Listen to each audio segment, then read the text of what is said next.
Thank you, everybody, for coming down this afternoon. During this difficult season, obviously, I recognize that there were going to be changes. When I was interviewed for this job by Tim Lewicki about a year ago, the one thing I had said to him was, the only real reason to come here and do this is if we are committed to building a team that is capable of winning a Stanley Cup. With that in mind, as the season wore on, we recognized that some difficult decisions were going to have to be made at the conclusion of the season. Yesterday was a hard day, but I felt that it was a day in which we needed to be decisive and take action. Didn't think it was fair for people to wait. So we approached those that we did. We made some changes for the organization that we thought were best going forward as we build this team into the team that we feel this city, the fans, deserve and demand. I'd like to thank Dave Nonis, Peter Horachuk, and his coaching staff for everything they have done for us. And at that point, I'd like to take questions. We'll take, please wait for the microphones. We'll take the first question from Elliot Friedman. Brendan, when you started to think about this over the year, at what point did you finally sit down and say, we're going to have to make the kind of changes that you made yesterday? I think it's been an evaluation that has occurred throughout the year, but obviously as we came down to the end of the season, it was something that became clearer and clearer exactly how deep and how far we had to do it. When we hired Mark Hunter, obviously Mark is one of his jobs and job's description that Dave Nonis and I had asked him to do was go out and find us players, but we also wanted him to assess our scouting department, pro and amateur, from top to bottom. So that was something that we had intended on doing all year long. Pierre? Brendan, can you describe what you're looking for in terms of the makeup of the next GM of this team and whether Kyle Dubas and Mark Hunter are candidates within that process? Well, the one thing I don't want to do this early in the process is eliminate anyone from the process. We have time. There are people who are available now. There'll be more people available, obviously, as the summer goes along. We want someone that shares our vision. We need to have a team with greater character. We have to have people that represent this city and represent this team as it deserves. I think that we have an incredibly loyal, resilient fan base. We need to have an incredibly resilient group of players that love to play in Toronto. We need to have an incredibly resilient group of managers from top to bottom that are committed to doing this in Toronto, in spite of any difficulties or perceived difficulties that this is a harder market than other markets. I don't believe that. I think that the rewards are great here and the pressure is great, but I think that there are a lot of individuals that want to take on challenges like that. Mike? Brendan, as a former player who's won Stanley Cups, you probably understand better than anybody the commitment it takes on the ice and off the ice to be successful. And I'm wondering if when you look at your leadership group, do you believe those players made the commitment that they needed to make? And if the answer to that question is no, do you expect to change your leadership group before next season? The obvious answer to that is, as a group, no. They know it, we know it, everyone in here knows it. The job didn't get done. They're professionals. I'm not in here to pile on top of them. It's been a difficult season for them. But they also understand that yesterday was just the beginning, that there will be some changes. We have some good pieces here. This is not a situation where we don't have anything to build from. But they recognize it. They've been around, some of them, and they understand that there are going to be changes made in that regard as well. Chris? Brendan, when you change as many scouts as you did yesterday, how does that impact the draft? That's obviously going to be a big one, but even on the pro side going forward, will it be a different kind of approach you take scouting-wise? Or Not a different approach. Again, like I said, Mark, this was something that Mark was evaluating all season long. people that he valued in his department and people that he thought should maybe weren't going to be a part of what he saw as a lean and effective team. So in no way would he have ever diminished our ability or hurt our chances at the draft table. In his words, because this was his decision, it was his responsibility that we gave him. Mark knows scouting, Mark knows talent, and this had to be his team and had to be his group.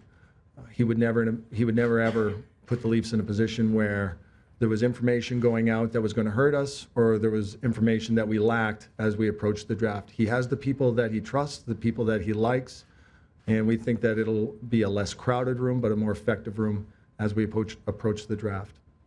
Gord. Brendan, with the amount of support staff you have in place, and you talk about people that share your vision, at this point, are you considering being president and general manager, even in the short term, to get to do it the way you want to do it? Well, we'll all pitch in at this point, but I trust. Obviously, I have a day-to-day impact on the decisions of our club. But my interim general managers with Mark and with Kyle, they're going to do a lot of the day-to-day work. We will lean on each other as we search for a new general manager. As far as making myself general manager, that's not my intention. Brendan, will patience be a mission statement with your young prospects and the Marlies and those guys coming up through the system as you look forward to the next 2-3 years? You know, it's important. When people ask me about the plan here in Toronto, I've often said, and I've learned over the last several months, the plan is not some unique plan that you won't hear a lot of 29 other teams say that they have to do, which is draft, develop, patience, make good choices. The challenge here in Toronto is not to come up with the plan. The challenge in Toronto is to stick to it. That is the hard part. Our vision is indeed to draft and develop our own players. When a player is ready to come up, he'll come up. If a player needs more time to reach his full potential, we'll leave him down there. I think every decision that we make has to be about, again, like I said, how do we build a winning organization that can sustain itself year after year after year through the draft? So I think that is our vision. When people want to know the day-to-day plan, I'm sorry, it's not in an effort to be elusive or to hide things from people, but when the other 29 teams start out laying out their plan on a day-to-day basis, maybe we'll discuss it as well. But the plan changes. The vision doesn't change. The vision that you have to build a team this way doesn't change. Not for me. But the plan changes day-to-day, week-to-week, because it is a sport and things change. But as far as having the patience to do what's needed to be done, yeah, you have to have a stomach in order to get through it in a place with this much passion.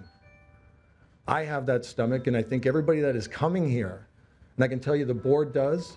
We've gotten excellent support from our board that this has to be done the right way. This has to be built the correct way. They understand that there are no shortcuts. Shortcuts have gotten this organization into trouble in the past, and that this has to once and for all be a build that we are committed to and that we don't stray from. Steve. Brendan, the person who hired you is leaving, and someone else is going to be in that job that at this point you don't even know who it is. You're looking to hire a general manager who has a staff already in place. Are you not just repeating the mistakes of the past now by going out and bringing in a general manager while maintaining the assistants? This job won't be for some general managers, but those general managers won't be for us. The one statement I don't really like to say too much is this is how it's always been done. That doesn't really make much sense to me. I believe we are building a very capable and dedicated staff of people. The type of general manager that I want to bring to Toronto is someone that recognizes that and wants to be a part of that team. As far as who replaces Tim Lewicki, like I said, I've gotten extreme support from our board. They understand, they're frustrated that this hasn't happened over the years, and they understand that this has to be done the right way, and sometimes the right way takes a while. So I have the complete faith that our board knows that this has to be done the right way. So I have complete faith that they're going to hire somebody that shares that vision. Brendan, what's your evaluation of the lineup as you see it right now? I spoke about it a little bit before. I think we've got some good pieces, but we have some talented parts to this team. But as a group, as a mix, I think that they've shown and they understand and accept that over the last several years, not just this year, for whatever reason, the mix doesn't work. And they understand that for that reason, in spite of the fact that we have talented individuals, if the mix doesn't work, there's going to be changes. Terry? Oh, sorry, Steve, go ahead. You addressed earlier that you don't want to be the general manager. Considering the place of this team right now, which is about as close to rock bottom as this franchise has ever been, why wouldn't you, even for the short time, consider that? That's not where my goal is today. My goal right now is to focus on finding a general manager. If we're talking in a couple months and I feel differently, I'll let you know. But for now, I can assure you that my goal is to find a very capable general manager. I think that, like I said, this might not be the right fit for certain people, but they might not be the right fit for us. And I think that there'll be no shortage of the right people that want to be a part of this. If we get to a point where we're not finding the right person, then we may have to reassess this. That's why I said the vision doesn't change. Sometimes the plan does change, but I can assure you all right now that that's not my intention, not my hope. Terry? Brendan, you spoke of the mix of players going forward. Does that include Phil Kessel and Dion Phaneuf, or should it be a focal point of the new general manager to try to move them to kind of reinvent this club on the ice? After what's happened here over the last several years, I think it has to include everybody. And that's not to say, again, like I said, that's not to say that we don't have talented individuals and that some of them won't be coming back. But they understand, and everybody here understands. And I think the fans understand, and I think the fans demand that this has to change as well. I think sometimes people here try to suggest that the reason why this can't be done is that the fans of Toronto don't have a stomach to endure what truly needs to be done. I don't believe that. I think that they're dying for it to be done. Some people blame you. You can't do it with the press here. I think that's a cop-out as well. I think it is on us to have the determination to stick with the plan and to do this the right way. Kevin? Brendan, excuse me. This plan, do you have a time frame for when you think this team will be returning to respectability? And along those lines, how important is this particular draft coming up? And do you see yourself as a cap team the next 2 or 3 years? Do I see myself as the what? A salary cap team, like spending to the cap the whole time. Like, I can't predict where we're going to be with a cap in a few years, but I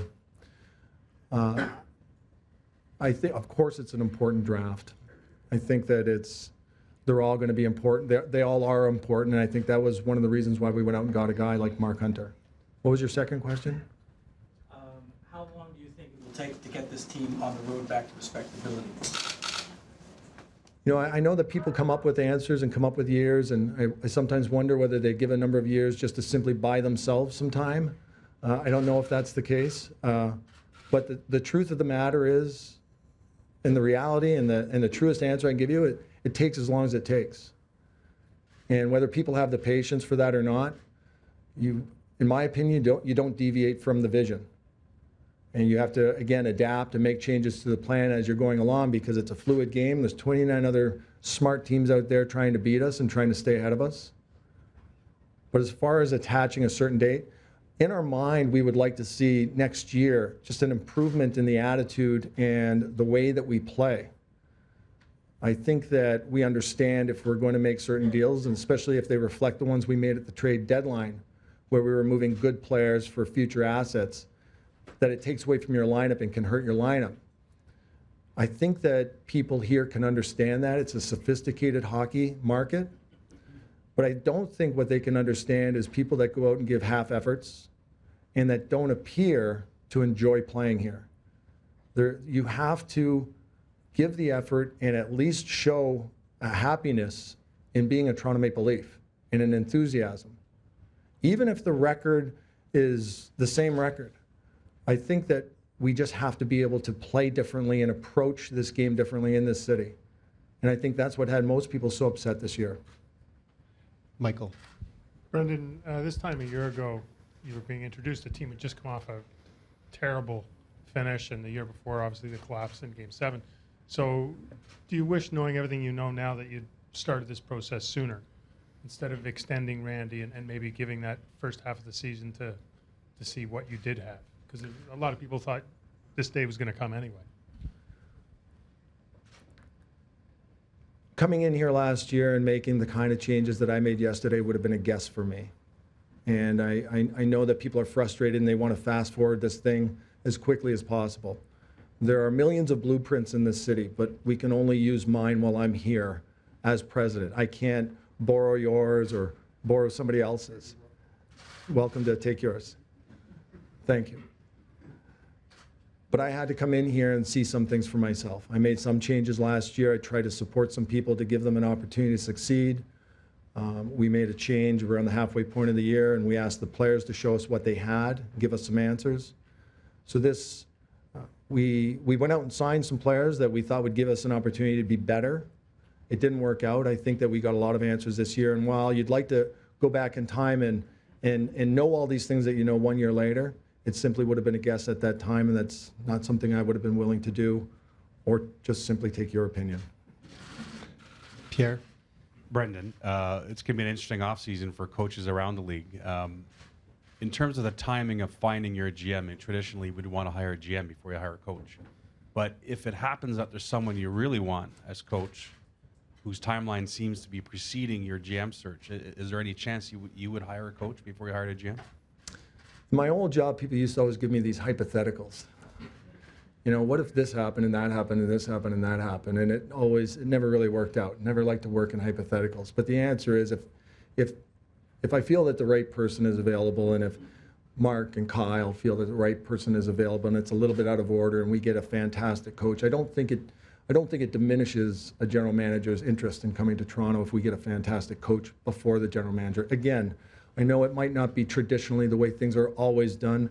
I don't think that I'm necessarily somebody, again, that follows this is how it's always been done, so this is how it has to be done. Ideally, we'd love to have a general manager in place that would help us find a coach. If the right person is available at the right time, we'll make that decision. Steve Wino. Brendan, you mentioned, right in the back. Right, sorry. You mentioned how much the plan can change and is fluid. You've got a 9.5% chance to win the draft lottery on Saturday. If you were to win it and have a potential franchise-changing player, how would that affect your kind of timing on this build, if at all? It would certainly speed things up. We'll take two more questions. Elliot? Brendan, sort of as a follow-up to Pierre's question, would you be averse? Sorry, I'm still smiling at that last one. Can I smile? Would you be averse to any kind of structure like Denver, where the coach has a VP title? Sorry? Would you be averse to any kind of structure like the Avalanche, where the coach has a VP title and that kind of setup?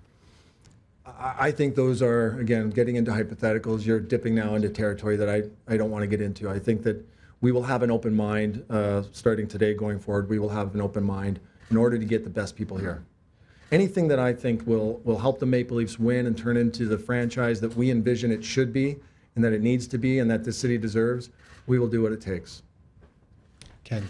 Brendan, you talked about how doing it the right way takes some time, and I'm just wondering if, you know, with your new coach and GM, if they will be given that time and that sort of job security to be able to do a proper rebuild, even if the results, you know, might not be there for a year or 2 years. I can't, again, jump ahead and imagine all the scenarios that could occur 2, 3 years down the road. But obviously, the people we're looking for this summer are people that we want to be a part of this direction and turning it around. We're hoping to find people that are here for a long time, share this vision. And so long as we are constantly moving forward with that, and again, I understand, and we all understand that sometimes these things do take time, but so long as we are still of the shared vision and marching forward, and then I think that that's our hope. we'll take really two final questions. Rob and then John. Hey, Brendan. A couple times today you've alluded to the issue of character in the room. How big of a deal was that for you, especially with what you saw over the last 3 months of the season? Well, I would never attribute any of the places I've been or great teams that I've seen character attributed to one single person. It has to come from a group. So this isn't to single any one guy out or pick on anybody. It's not good enough. They understand that. And I haven't been satisfied with it. They would all have to look in the mirror and probably agree that as a group it didn't get done. But I do think that when you look at championship teams, it's really about a group effort when it comes to leadership. Brendan, you're going to have a general manager in place at the draft and for free agency. Will he be there? That's the hope, but we're not going to be bound by deadlines and things like that. We're looking for the right person, but I would certainly hope, that would be the case, John.